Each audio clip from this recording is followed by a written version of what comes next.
Hokeja klubs Rīga šorīt pie mums ciemos. Komandas kapteinis Kristaps Zīle un Gatis Sprukts jau otro reizi Gatis ciemos šeit 5LV studijā. Labrīt! Labrīt! Ir jauna sezona pietuvojusies. Jums, Džek, galīgi nav paveicies nedēļas nogal tāda supersportiska un cilvēki visticamāk diezgan daudz, kas jāizvēlās. Basītis ir lielais futbols, pie reizes arī jūsu sezona sākās. Kā jūs pierunāsiet savus radus ierasties uz oficiālo sezonas sākumu? Es domāju, ka viņi paši atnāks, ka pat nebūs jāpierunā. Zin kā pirmā spēle sezonā, noteikti fani sagaidīs uzvaru no mums, lai būtu motivācija nākt uz nākošajām spēlēm un izbaudīt spēli. Man liekas, ka Rīgas Dinamo komandai lieliski izdevās dabūt uzvaru pirmajā sezonas spēlē. Tas ir svarīgi pašiem šo pirmo spēli paņemt? Es domāju, ka jā, jo vēl pēc tam skatoties kāds pretinieks, pagājušā gada finālista, Akbars, tas dod papildus stimulu, spēku komandai. Es domāju, ka jā. Kristap, tev ir jau... Tu pirmoreiz esi kapteinis komandas kapteiņa pienākumu šajā sezonā? Nē, es pirms kādu laiku biju junioros galīgi, kad maziņa bija tāda. Aha, bet Hokeja klubā Rīga tev ir... Hokeja klubā Rīga pirmoreiz. Pirmo reizi tu esi kapteiņa lomā, un pagājuši gadu mēs, protams, arī pamanījām to vainu video, kurā bija redzams tavs spēka paņēmiens pret Zalcburgas Red Bull. Visiem tiem, kas to nav redzējuši, tas izstījās tā, ka tu vienkārši paņēmi Džeku. Es kādreiz skolā, kad mēs lielījāmies un runājām visādas muļķības, es stāstīju, ka es esmu redzējis karate filmu, kurā Džeki ar galdiem kaujās. Tas ir tas, kas man ienāca prātā tajā brīdī, kad es ieraudzīju, kā to Džeku paņēma uz pleciem un iegrūda bortā. Kā tas toreiz atgadījās? To epizodu pats atceries? Ja godīgi, tajā momentā tas bija tā... Viņš uzlēc tev virsū pats? Es tā kā pats viņu tur dabūju augšā, bet doma bija tāda, ka viņam bija jāpārkrīt pāri, bet viņš to neizdarīja. Un tad beigās sanāca tā, kā ir, jā. Bieži gadās šādi kuriozi spēlēs? Šādi galīgi rēti, tieši šādi. Skaidrs. Par gatavošanos. Jums ir pavisam jauna komanda, ir palikuši tikai 8 hokejisti no iepriekšējās sezonas. Bieži vien komandas gars sāk ļodzīties, kad notiek šādas lietas dažādos sporta veidos. Kāda ir iekšējā sajūta? Kā ir ar jauniem džekiem kopā spēlēt? Es domāju, ka šoreiz tas būs tikai pozitīvi, tāpēc, ka ir ļoti jauna komanda. Katrs gribēs sev pierādīt un cīnīties par vietu sastāvā. Būs aktīva spēle, visi viens par otru būs. Kā ar slodzīt, ko? Slodzīt lamu. Kā jūs tiekat ar to galā? Varbūt jūs varat kaut kā klausītājiem izstāstīt, kāda izstāsta nedēļa Hokeja kluba Rīgas spēlētājiem. Cik piemēram brīvs laiks? Tā, ka var ne par ko nedomāt. Brīvā laika tikpat kā nav. Kā tas ir? Tas ir tā, ka no rīta pēc mazliet brauc uz halli, tad ir ledus treniņi, tad ir saules treniņi, svaru zāles un pēc mazliet vakarā tikai mājās. Esam hallē, pirms 12 un aizbraucam kādos, 5. Plus mīnus tā arī, jā. Skaidrs. Jums bija treniņu nometne pat Gulbenē, un tad jums pēc tam bija turnīrs Čerpovecā, vai ne? Un Čerpovecā jums diezgan glīti tajā pēdējā spēlē izdevās no 3-0 atspēlēties, izcīnīt 5. vietu. Kā tur vispār gāja?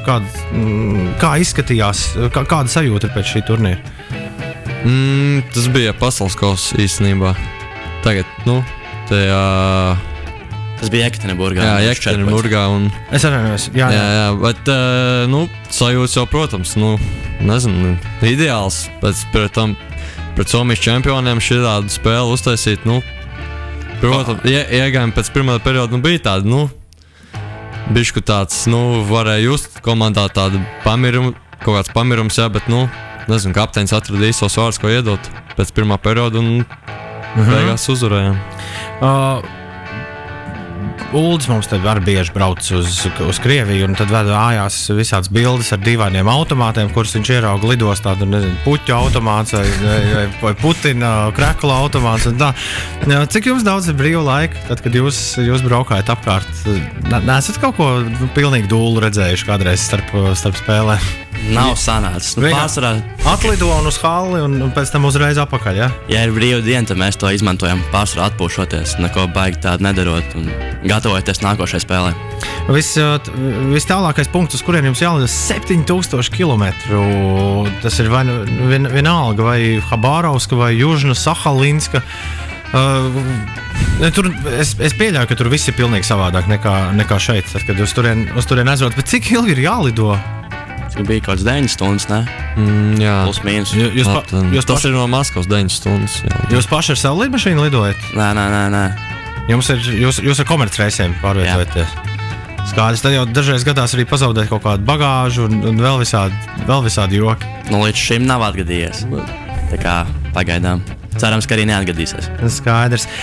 Mums ir aizvien, vismaz tāda sajūta, ka atkal aizvien vairāk čaļi brauc uz Ziemeļameriku spēlēt un izmēģināt veiksmi. Kā viņi tiek pasties? Rodrigo Abols, Mārtiņš Dzierkals, Kārlis Čuksts, visi trīs ir aizbraukuši uz NHL. Kāda ir tā sistēma? Kā tu tur nonāc? Nē, pirmkārt, es uzskatu, ka viņi to ir pelnījuši un ka viņiem tur jābūt ir. Okay. Un viņi tur nonākuši ar savu darbu, ar savu pašatdevi un viss tikai tāpēc, ka viņi paši strādāja un darīja visu, lai tur nokļūtu. Jā, bet kā tas tehniski notiek? Ja mēs ejam cauri tādu hokejas biogrāfiju, skaidrs, no bērna kājas tu sāc spēlēt, trenēties, tad tu pārvietojies, teiksim, augstāk, aizvien uz augstāku līmeņa līgu. Kurš ir tas mirklis, kad tev piezvan onkulis no Washingtonas Capitals vai piezvan tavam aģentam? Kā tas notiek? Kas tur ir pa vidu? Domāju, jau galvenais tas čempionāts, kā tu aizved to čempionātu. Bet, arī var būt, piemēram, pasaules šidēlās izlases čempionātu, piemēram, Dzierkals, Čuksts arī. Ļoti labi aizvadīju 18 čempionātu, ja, un skauti tur daudz no Ziemeļamerikas bija, un viņi ievēroja viņus.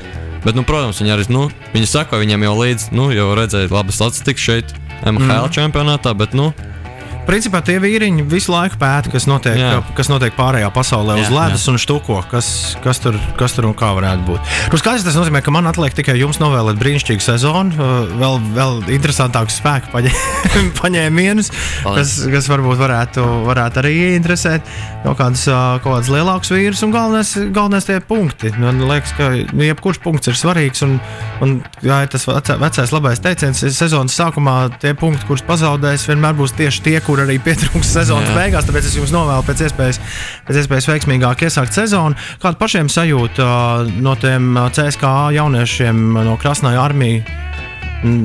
Ir bail, nav bail? Nē, esam spēlējuši. Ņemam, ja? Esam uzvarējuši, jā, viss. Jebkuru komandu ņemam. Labi. Nav tā, man piemēram liekas, ka joprojām liekas, pagājušajā sezonā arī likās, man liekas, ka Ziebes būs tā kā jokeriti, Rīgas Dinamo stāsies pretī, jums ir kaut kāds jokeritis tur tajā savā, tāda veida komanda, no kuras ir bišķiņ tā kā. Protams, ka ir.